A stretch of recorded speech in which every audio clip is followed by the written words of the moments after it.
Póngalo en pantalla al doctor Mauro Andino. Por eso el doctor Mauro Andino es de la liga, ¿verdad? No tengo audio. No tenemos audio.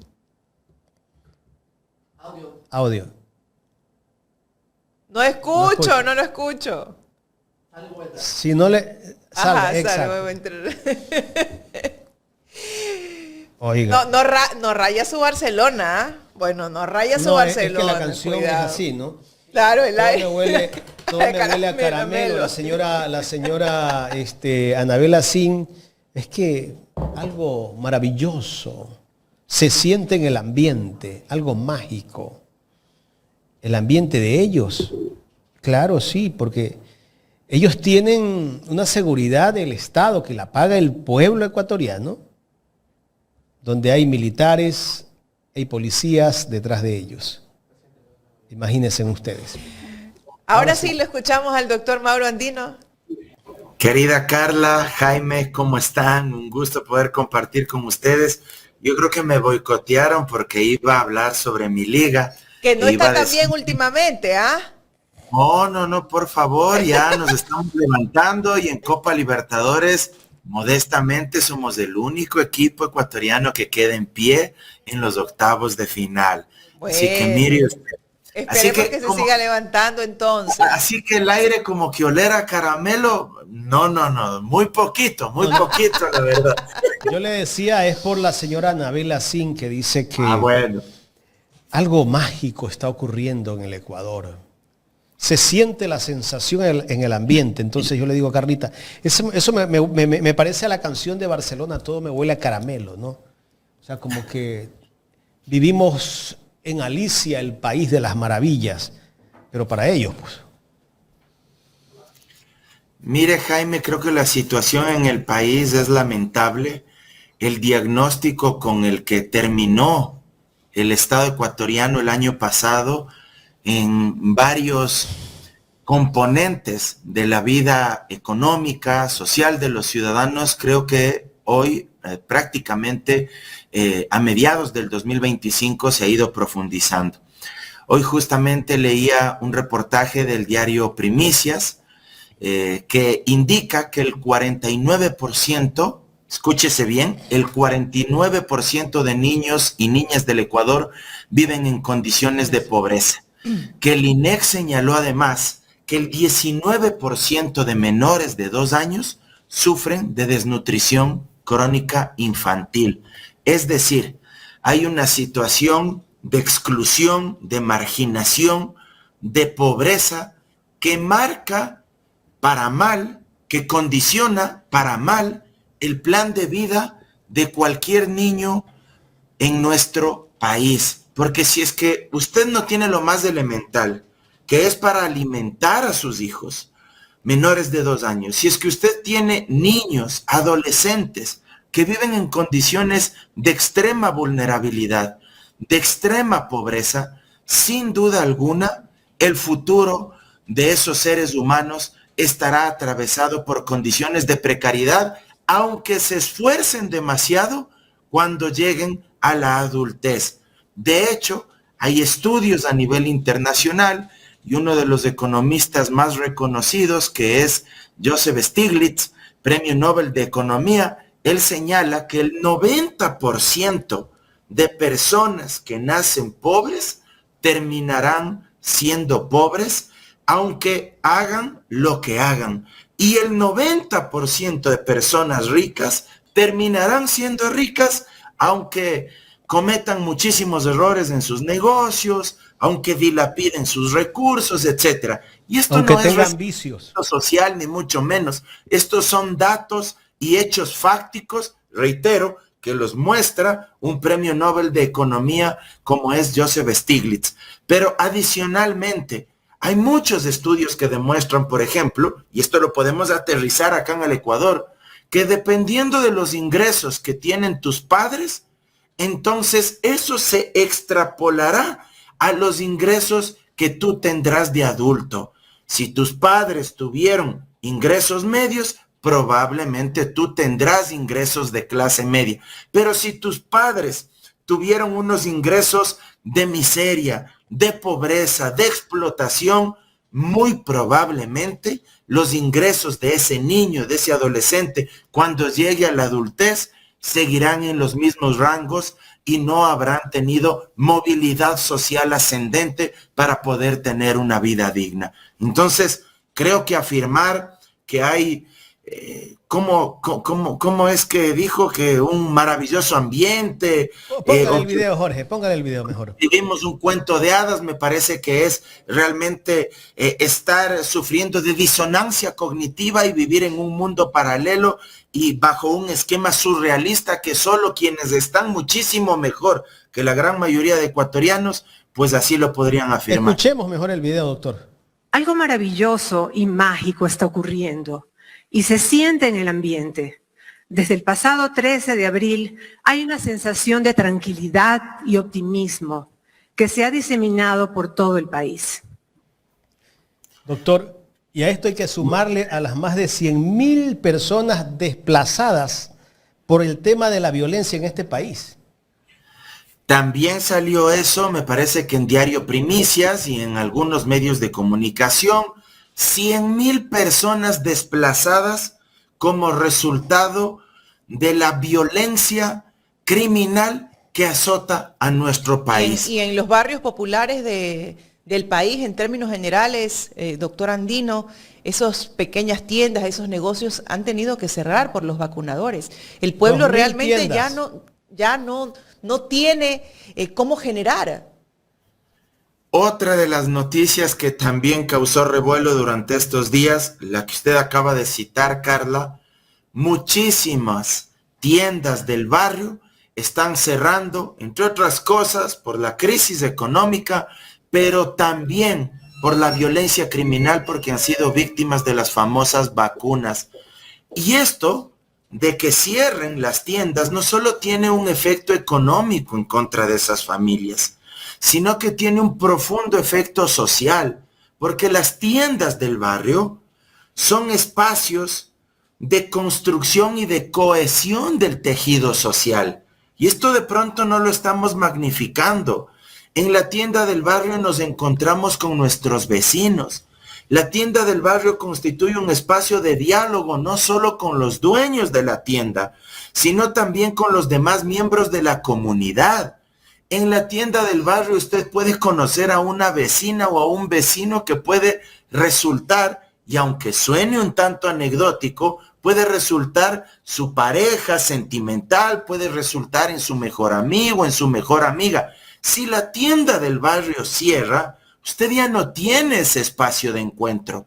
La tienda del barrio constituye un espacio donde si usted no tiene recursos económicos a la mano, le fían. En un supermercado no le fían. En un supermercado usted no puede pedirle al cajero, a quien le vende, que le saque de un apuro porque en ese momento no tiene recursos económicos. En la tienda del barrio está el Besi, la Besi, quien le puede anotar en un cuaderno y le puede proporcionar desde 1 litro de leche hasta 1 libra de arroz, hasta una funda de pan, para que usted salga de ese apuro. Se descompone, se destruye el tejido social cuando cierran las tiendas del barrio, y hacia eso nos están conduciendo. Una descomposición social completa a la que vivimos. Doctor, ayer justamente en Esmeraldas, 2 tipos entraron a una unidad educativa y balearon a una profesora.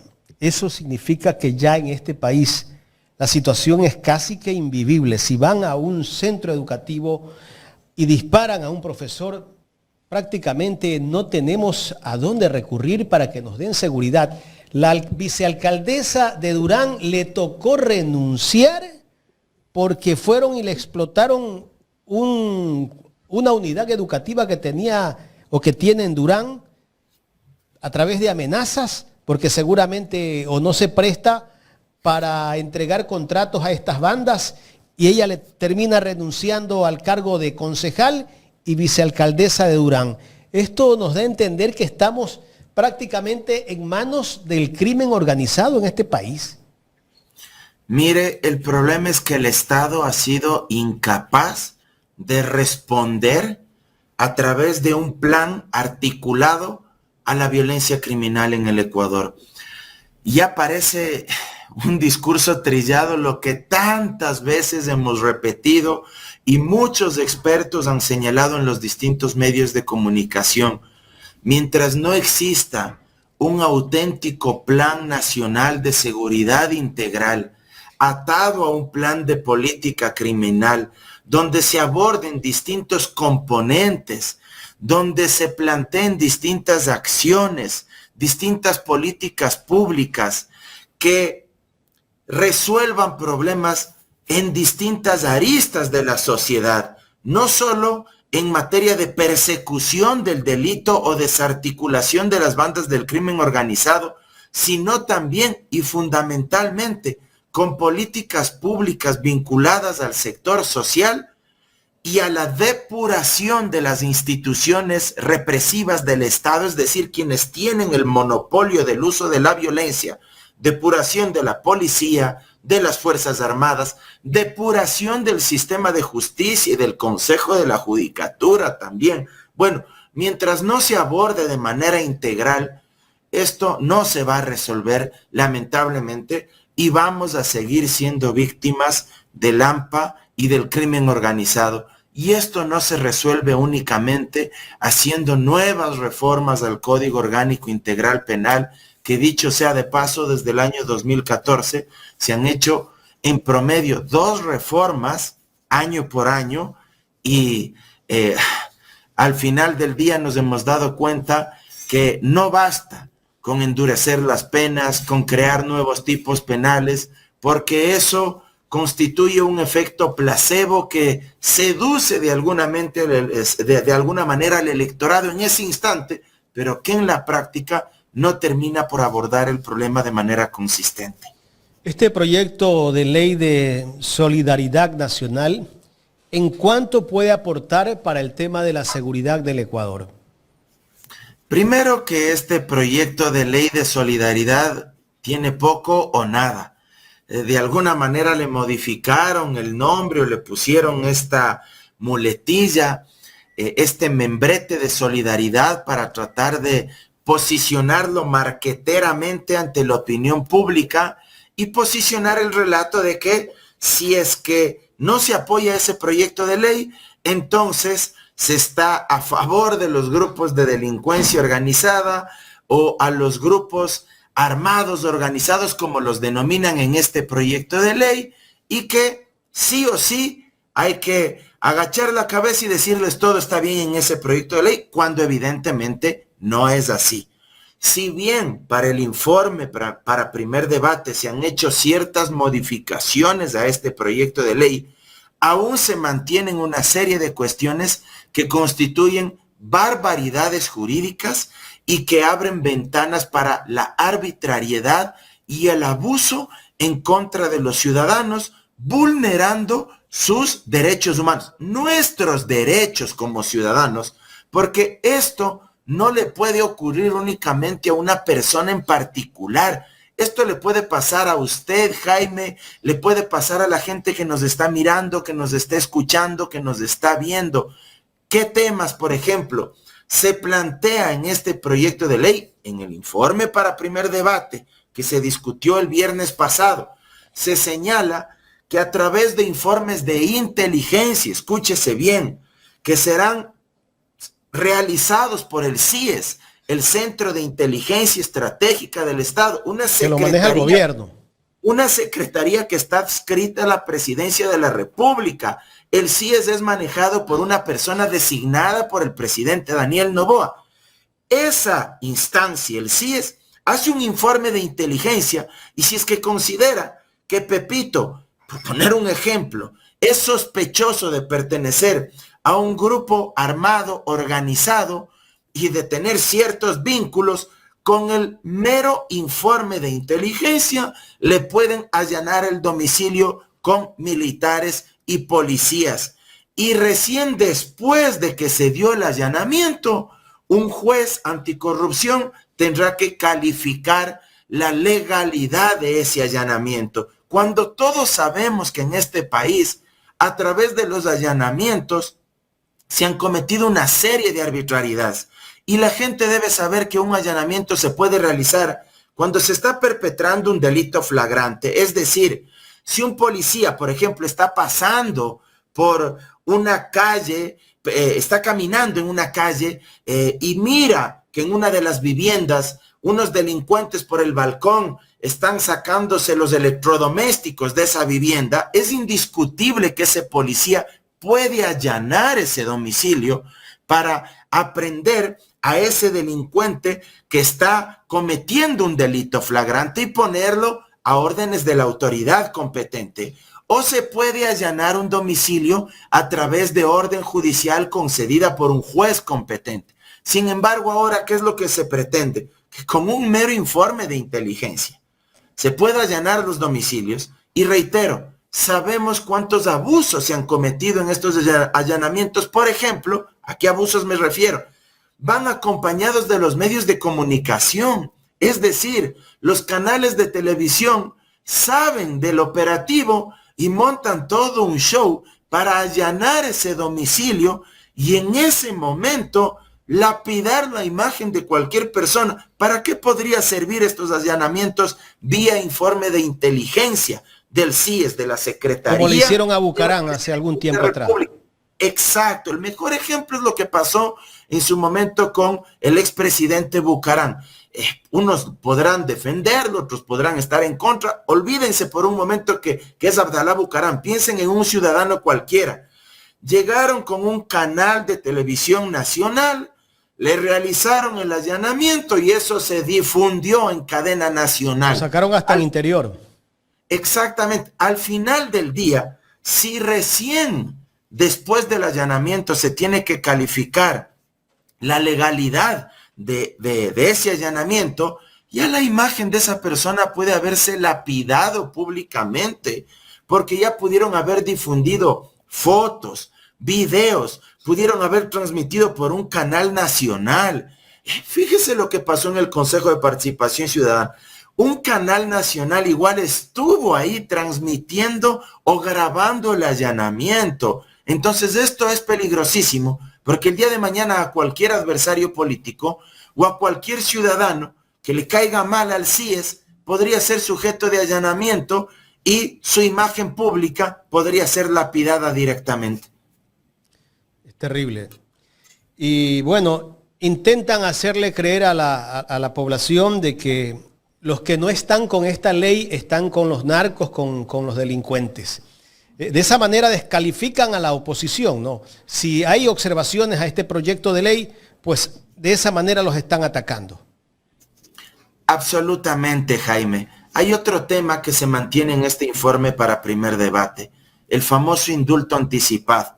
Si bien ahora se señala que el indulto anticipado tendrá que ser en la etapa de instrucción y en la etapa de juicio, antes decía que incluso en la fase preprocesal, en la investigación previa se le podía dar el indulto. Ahora quitaron esa partecita, pero igual se puede dar el indulto en la etapa de instrucción, en la etapa de juicio o cuando estén pendientes de resolverse los recursos ordinarios o extraordinarios a los que tenga derecho un policía o militar que esté siendo procesado penalmente por el cometimiento de alguno de los delitos mientras se encuentre vigente la declaratoria de un conflicto armado interno. ¿Qué se busca con esto? Que tengan licencia para matar, que puedan cometer cualquier abuso, cualquier arbitrariedad y que no tengan ningún tipo de responsabilidad penal, que el presidente de la República, para quedar bien con policías y militares, les indulte antes de que exista sentencia condenatoria, aunque puedan tener responsabilidad por el cometimiento de esos excesos. ¿Es que acaso no nos ha quedado algo de experiencia? ¿Es que acaso no tenemos algo de sensibilidad luego de haber visto lo que pasó con los 4 niños de las Malvinas?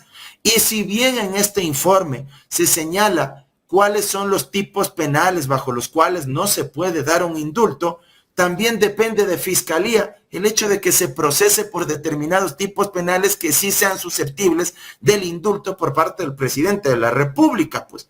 Entonces, tampoco es que exista la mayor de las certezas de que Fiscalía no vaya a trabajar de la mano políticamente hablando, de policías y militares para tratar de proteger y garantizar la impunidad en determinados casos. Otra cuestión, se señala que policías y militares que estén siendo procesados penalmente por el cometimiento de delitos no sean susceptibles de prisión preventiva, ni siquiera que les coloquen el dispositivo electrónico. Es decir, o sea, impunidad total. Y se señala textualmente en el informe, esto se mantiene, que sigan desarrollando sus actividades normales en la institución policial o militar, que sigan trabajando como si nada habría pasado.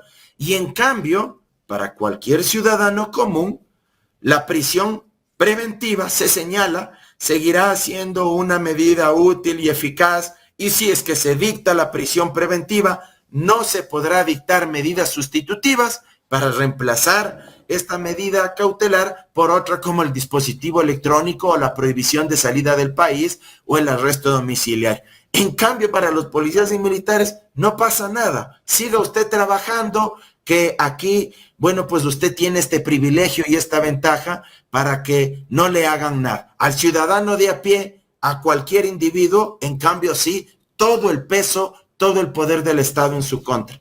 Pero eso es un mensaje directo para las Fuerzas Armadas, para la Policía Nacional, doctor Mauro Andino. O sea, eso es decirles, aquí está, gracias por el respaldo que me has dado, ustedes me protegen, yo los protejo a ustedes. Absolutamente, Carla, y aquí hay que ser contundentes en algo.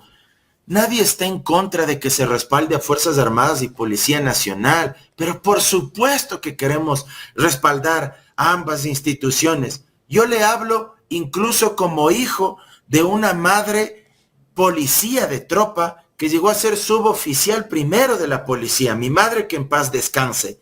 Yo le tengo mucho cariño, mucho afecto a la policía, pero hay que entender que este tipo de medidas son extremas, son inconstitucionales y son anticonvencionales porque incluso violentan tratados e instrumentos internacionales en materia de derechos humanos como la Convención Americana, violentan la propia jurisprudencia de la Corte Constitucional. Si hay que fortalecer Policía Nacional y Fuerzas Armadas, háganlo, entre otras cosas, con política pública eficiente, entregándoles más recursos, comprándoles más equipamiento. Legislación existe en los actuales momentos. Si durante los últimos años se han hecho una serie de reformas al Código Orgánico Integral Penal, al Código Orgánico de Entidades de Seguridad Ciudadana, donde se permite la actuación de los miembros de la fuerza pública para que puedan desarrollar su trabajo, para que puedan hacer uso de la fuerza de manera proporcional, gradualmente, pero si el caso amerita incluso para que puedan hacer uso de la fuerza letal. Si un delincuente está poniendo en serio riesgo la vida de un policía o de un militar o de un ciudadano de la sociedad civil y se resiste a los miembros de la fuerza pública y pretende atacar a un policía o militar o a un ciudadano, es obvio y la ley lo permite en los actuales momentos que se puede hacer uso de la fuerza letal y, como se diría coloquialmente, se puede dar de baja a ese delincuente. No es cierto que les haga falta más leyes para poder actuar. Y si acaso existe algún policía que esté siendo procesado injustamente por estas razones, no es por falta de leyes, es por ignorancia o por corrupción que puede existir en la sustanciación de esa causa por mala aplicación de la ley por culpa de los operadores de justicia, pero no porque las leyes sean prodelincuenciales o porque estén en contra de los miembros de la fuerza pública. Imagínese, Carla, ¿cómo va a ser apropiado que en este proyecto de ley se mantenga en el informe para primer debate que el presidente de la República, a través de un decreto ejecutivo, pueda declarar conflicto armado interno y que no exista control por parte de la Corte Constitucional y que evada el estado de excepción que sí prevé nuestra Carta Fundamental en el artículo 164? Es decir, chao al control constitucional, Chao al control político que puede ejercer la Asamblea Nacional cuando se trata de estados de excepción. Y esto es gravísimo, porque significa que estaríamos a merced del presidente de la República. Él amanece con el gusto de que hay que declarar conflicto armado interno acá en la ciudad de Quito y nadie le puede decir que no suceda lo contrario. Y el proyecto de ley no señala cuáles son los derechos que se suspenderían, porque cuando hay decreto de estado de excepción, sí se suspenden determinados derechos. El derecho a la libre movilidad, el derecho a la asociación, a reunirse en grupos, pero en este caso no se señala en este proyecto de ley cuáles son los derechos que se suspenderían. Prácticamente tendríamos la voluntad omnímoda del presidente de la República y no se señala cuál sería el plazo que se suspenderían o que estaría en vigencia, este decreto de declaratoria de conflicto armado interno. Todo esto se mantiene en este proyecto de ley y es gravísimo porque atenta en contra de nuestras libertades más básicas. Doctor, otra de las cosas que un poco llaman la atención de este proyecto de ley es los beneficios que se le dan a las grandes empresas o corporaciones que aporten o ayuden a las Fuerzas Armadas con donaciones en función de la deducción de sus impuestos. ¿Qué mensaje nos da esto a los ecuatorianos cuando sabemos que tenemos un presidente que viene de una familia y que es empresario y que los grandes problemas de estas empresas, de estos oligarcas dueños de estas grandes corporaciones, justamente es la evasión de impuestos y las deudas que ellos tienen en función del servicio de rentas internas, que es lo que básicamente ayuda al Estado todos los meses en sus gastos corrientes que tiene? Entonces nos preguntamos por qué no cobran los impuestos cuando es necesidad para el Estado aquello, necesidad preponderante, urgente y emergente para cubrir las necesidades básicas que tienen. ¿Cuál es el objetivo al fin de esto? Carla, qué importante sería que desde el gobierno central se fortalezcan las capacidades estatales reflejadas en una institución como la Policía Nacional. El problema es que en vez de fortalecer el Estado, lo que se pretende es dejar de recaudar menos, tener menos ingresos para la caja fiscal, para el erario nacional, ¿a cambio de qué? A cambio de que se hagan contribuciones, donaciones de equipamiento nuevo por parte de personas naturales o jurídicas a la Policía Nacional. Es decir, en palabras más simples, que una gran corporación le done 20 camionetas nuevas del año a la Policía Nacional. Y como realiza esta contribución de equipamiento nuevo, que sea susceptible de una rebaja de hasta el 30% del pago del impuesto a la renta correspondiente al ejercicio fiscal de ese año. Lo cual, evidentemente, ya no deja de ser pues una contribución, ya no deja de ser un acto de solidaridad, un aporte generoso, un aporte sin piola, sino que es una contribución que lo que busca es algo a cambio, pagar menos impuestos. Y ahí pueden darse algunas cuestiones. Primero, que el propio Estado deje de controlarle de manera más efectiva a través del servicio de rentas internas a esa gran corporación para verificar si paga o no impuestos a tiempo. Porque como está contribuyendo con la Policía Nacional o con las Fuerzas Armadas, entonces muy probablemente el servicio de rentas internas, por alguna disposición política, actúe de manera más laxa, más suave con esa gran corporación, porque se estaría asumiendo que está entregando algo a cambio, que está contribuyendo con el Estado. Pero incluso vamos más allá. ¿Quién asegura que esas contribuciones de estas compañías no provienen de recursos ilícitos? ¿Quién asegura que no sean compañías de papel o compañías que han sido creadas para lavar activos, para comprar o vender bienes que son producto de actividades del narcotráfico, del crimen organizado? Es decir, esto podría generar también un grave problema porque la policía o las Fuerzas Armadas no podrían estar del todo seguras de quiénes son los que les están donando. Pero si el día de ayer, me parece, sale a la luz este operativo que ejecutó Fiscalía, donde se demuestra que una serie de compañías estaban vinculadas a la pareja y a la familia de alias Fito, compañías que incluso en algún momento ya fueron denunciadas, me parece que por el doctor Joffre Campaña, y al final del día nadie hizo nada, y después de un año aproximadamente recién Fiscalía actúa. Por ejemplo, si esta ley habría estado vigente, ¿quién quita que alguna de esas compañías habría hecho donaciones de equipamiento nuevo a la misma Policía Nacional y a las propias Fuerzas Armadas? Y el peligro que puede haber de que personas externas a la policía, a las Fuerzas Armadas, sepan el tipo de equipamiento que tiene la Policía Nacional. Absolutamente, absolutamente, porque yo te entrego este equipamiento nuevo, pero al mismo tiempo yo estoy seguro de qué tipo de equipamiento te entregué. Entonces, creo que eso, en términos estratégicos, también es absolutamente peligroso. Y ahí hay otras cuestiones que incluso las propias Fuerzas Armadas y la Policía Nacional deberían estar muy conscientes del peligro que ellos también corren.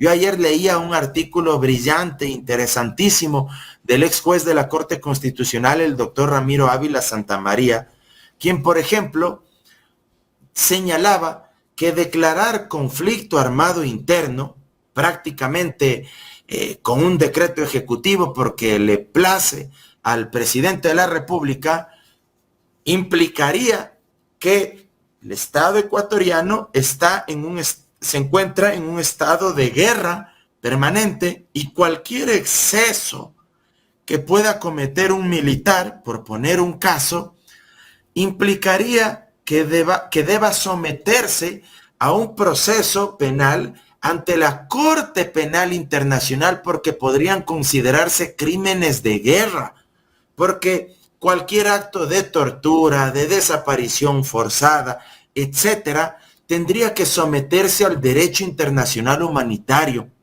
y que este proyecto de ley confunde cuestiones relacionadas al derecho penal común con el derecho internacional humanitario, porque evidentemente mezcla conceptos, mezcla acciones que son propias del derecho internacional humanitario y que deben ser juzgadas por una Corte Penal Internacional.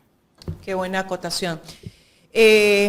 Doctor Andino, por otro lado, el día de ayer vimos oficialmente que se presentó a la señora Carolina Jaramillo como vocera oficial del gobierno. ¿Cuál es su apreciación sobre esta nueva vocería dentro del gobierno? ¿Cuál es el mensaje de pronto que nos quieren dar desde su criterio, por supuesto? Creo que como iniciativa es positiva. Siempre un gobierno necesita tener un vocero o una vocera, y creo que eso es fundamental para tratar incluso de manejar la agenda política, mediática, y tener cierto control en el buen sentido de la palabra. Si no hay una buena vocería, indiscutiblemente esto a quien le termina pasando factura es al régimen y en particular al presidente de la República. Habrá que ver cómo desarrollan estas actividades, cómo desarrollan estas acciones, qué tan eficientes son en construir esta vocería y en proporcionar información que sea relevante para los distintos medios de comunicación. Ser vocero o ser vocera es una responsabilidad enorme, porque los medios de comunicación le bombardearán, entre comillas, con un montón de preguntas sobre un montón de temas. Entonces, para hacer vocería, realmente hay que tener muchísima información, muchísima data, muchísimos aspectos relacionados a las distintas carteras de Estado, para que no le agarren en curva, no le agarren en bajada y usted de pronto ese momento no sepa responder. Es casi como estar rindiendo una lección permanente. Así que veamos qué resultado efectivo tienen, pero sin duda es un trabajo duro, complejo, pero también me parece necesario para tratar de dar línea y para informar permanentemente a los medios de comunicación. Doctor, justamente ayer cuando se presentaba la señora Carolina Jaramillo, habló de algunos temas, ¿no? Dentro de algunos ejes que presentó ella, algo que nos hizo ruido, personalmente me hace ruido, es el hecho de que hable de que va a haber una intervención por medio de una auditoría de firmas extranjeras a empresas públicas como Petroecuador, CENEL y CELEC. Estas tres empresas que yo decía hace un momento, sí, han sido bastante cuestionadas, están cuestionadas también con casos de corrupción, pero ¿por qué traer una auditoría internacional? ¿Es necesaria desde su punto de vista? ¿No es necesaria? Tenemos también instituciones del Estado que deberían hacer auditorías en las que tampoco confiamos, como es la Contraloría. Entonces, ¿cómo ve usted esta iniciativa, por así decirlo, del gobierno de empezar una auditoría en estas empresas, o cuál sería el fin, el objetivo? Como idea no me parece mal hacer una auditoría para tratar de transparentar y tener un diagnóstico real sobre las empresas públicas. El problema es que a veces desde los sectores de derecha y quienes gobiernan al país podrían también usar los informes de estas auditorías para pretender justificar cualquier tipo de privatización de las empresas públicas. Más allá de que la Constitución señala con absoluta claridad que la administración de nuestros sectores estratégicos y de los recursos naturales no renovables tienen que estar a cargo del Estado, sin perjuicio de que también puede participar el sector privado, pero lo que de pronto genera un poco de preocupación es que luego de que se hagan estas auditorías, el gobierno no encuentre mejor discurso y propuesta que decir es que las empresas públicas son absolutamente ineficientes y por eso es que debemos avanzar hacia un modelo donde se vendan estas empresas y estén en manos de agentes económicos del sector privado, impulsemos reformas a la Constitución para que esto pueda más bien modificarse y podamos emprender un proceso de esta naturaleza. Ojalá no sea ese el tiro ni el objetivo, sino que sirva para tener auditorías integrales, transparentes, que permitan fortalecer las capacidades institucionales de esas empresas públicas. Basta recordar que en el caso de Petroecuador, donde no se han hecho inversiones por parte del Estado durante los últimos años, a pesar de eso, Petroecuador, por ejemplo, ha incrementado la producción petrolera en el campo Sacha. Y eso es fundamental decirlo, porque a pesar del abandono del Estado, muchos expertos en materia petrolera y energética han señalado que Petroecuador ha incrementado la producción en esta materia. En todo caso, habrá que esperar a ver qué resultado nos da, Jaime. Doctor, tengo dos inquietudes más respecto a este proyecto de ley de seguridad. Hoy es el segundo debate de este proyecto de ley. ¿De aquí qué viene? Bueno, una vez que se desarrolle el segundo debate de este proyecto de ley, tendrán ya que aprobar o negar y archivar el proyecto de ley. Yo sinceramente creo que en términos jurídicos, pero también políticos, lo más conveniente es negar y archivar este proyecto de ley, porque aquí hay que considerar algo. Asumamos el mejor escenario el día de hoy, que se incorporan cambios y se saca del proyecto de ley todas las cuestiones que aquí yo me he permitido enumerar que son peligrosísimas para los derechos y libertades de los ciudadanos. Pero ¿sabe qué puede ocurrir?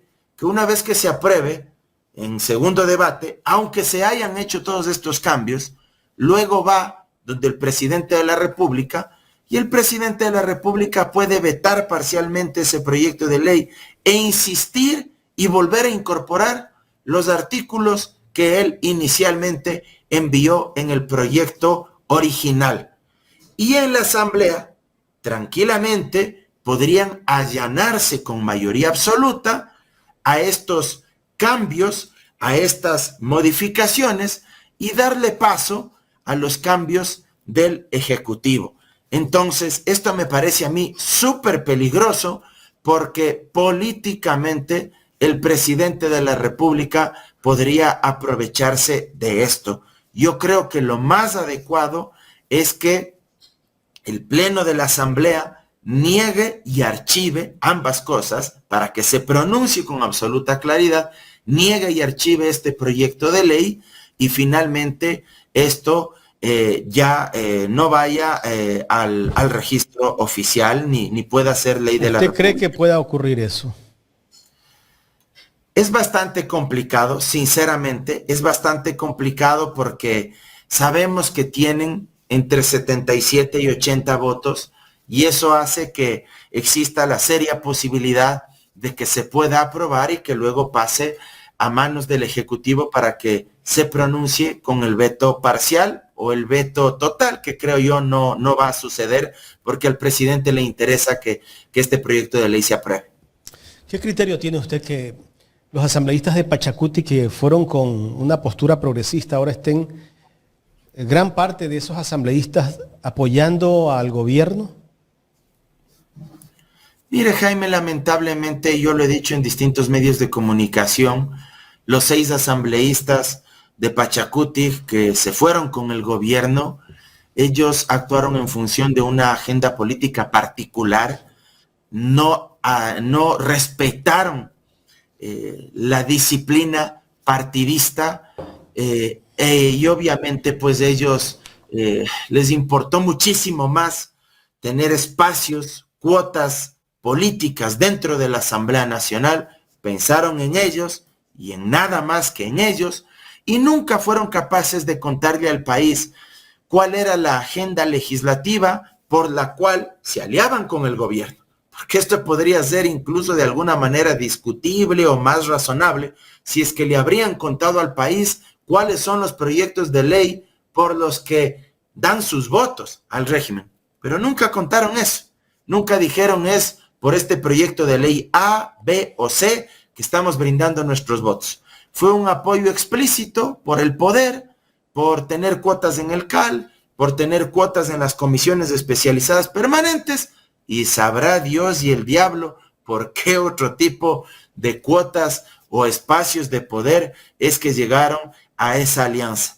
Yo supongo que van a respaldar al proyecto de ley del régimen y eso hará, reitero, que se mantengan los 77 a 80 votos que comúnmente durante estas últimas semanas ha sostenido el gobierno.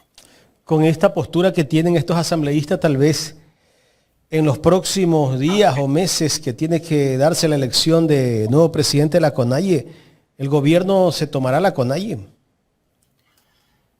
Hablo esto a título personal, no porque yo conozca información de primera mano, ni mucho menos, pero a título personal, la hipótesis que tengo es que indudablemente el gobierno moverá todas sus articulaciones y dispositivos institucionales para interferir, para meterse en la CONAIE y tratar seguramente de influir en las decisiones de la organización social. Ya hemos visto que el gobierno trata de tener y de copar todo espacio político que le permita acrecentar su poder. En términos institucionales del Estado, ya tienen todo el poder, me imagino que ahora irán por las organizaciones sociales, así que a mí no me sorprendería aquello, y lamentablemente en el movimiento indígena también existen posiciones de derecha, actores que respaldaron a Daniel Noboa, y que ahora seguramente querrán tener una organización que sea de alguna manera complaciente con los designios y con los intereses de Daniel Noboa. ¿Y hasta cuándo puede tener ese músculo político este presidente? Porque si no cumple con todos los ofrecimientos que hizo el día de su posesión, ¿qué va a pasar? Hablar de tiempos y tratar de jugar un poco a la futurología es complejo, Jaime. Yo no me animaría a decir 6 meses, 1 año, digamos, este colchón. Porque recordemos que Ya él viene gobernando 1 año, 8 meses o 6 meses. Exactamente. Lo que yo sí creo es que el contexto político ahora es distinto. En el contexto político que vivió como presidente transitorio, mucha gente decía, es que hay que darle la oportunidad de gobernar durante 4 años, porque apenas va 1 año, decía mucha gente. Y no se le puede exigir que haga tantos cambios en tan poco tiempo. Bueno, ahora ya es un presidente formalmente de 4 años, que va a cumplir este periodo, si es que no existe otra contingencia. Y creo que esto sí cambia el panorama y la sensación, el sentimiento, las aspiraciones del ciudadano promedio. Yo creo que sí van a existir más exigencias y las expectativas son más altas. Ya no va a existir esta licencia de decir es que apenas va 1 año o es que recibió el país en condiciones terribles porque Lazo le dejó el gobierno absolutamente deteriorado. Ahora sí me parece que el ciudadano promedio le va a exigir más. Y esto, a medida que pase el tiempo, va a notarse en la atmósfera social y política de nuestro país. Sobre todo Pero sí dijo el día de la posesión que recibía un país destrozado. Con gestión, con resultados. La gente le va a exigir aquello. Y si es que con el paso del tiempo no hay cambios en el sector social, en salud, en educación, si es que no hay cambios permanentes, disminución de la ola de criminalidad, creo que la gente le va a exigir que rinda cuentas y probablemente se erosione el capital de Daniel Noboa. Al menos resultados elementales en la gestión pública va a tener que mostrar, porque la política del entretenimiento y la política líquida, del envase, de la estética, de lo superficial, no va a ser suficiente para que la gente sienta que sus condiciones materiales de vida están mejorando. Y esta ley que se está debatiendo ya finalmente, doctor, ¿cuál es el propósito? Tal vez restringir derechos para que la gente no salga a protestar. Si hay alguna revuelta, el pueblo se cansa de este gobierno y quiere salir a las calles, ¿se le va a cortar esa posibilidad de que el pueblo salga a las calles?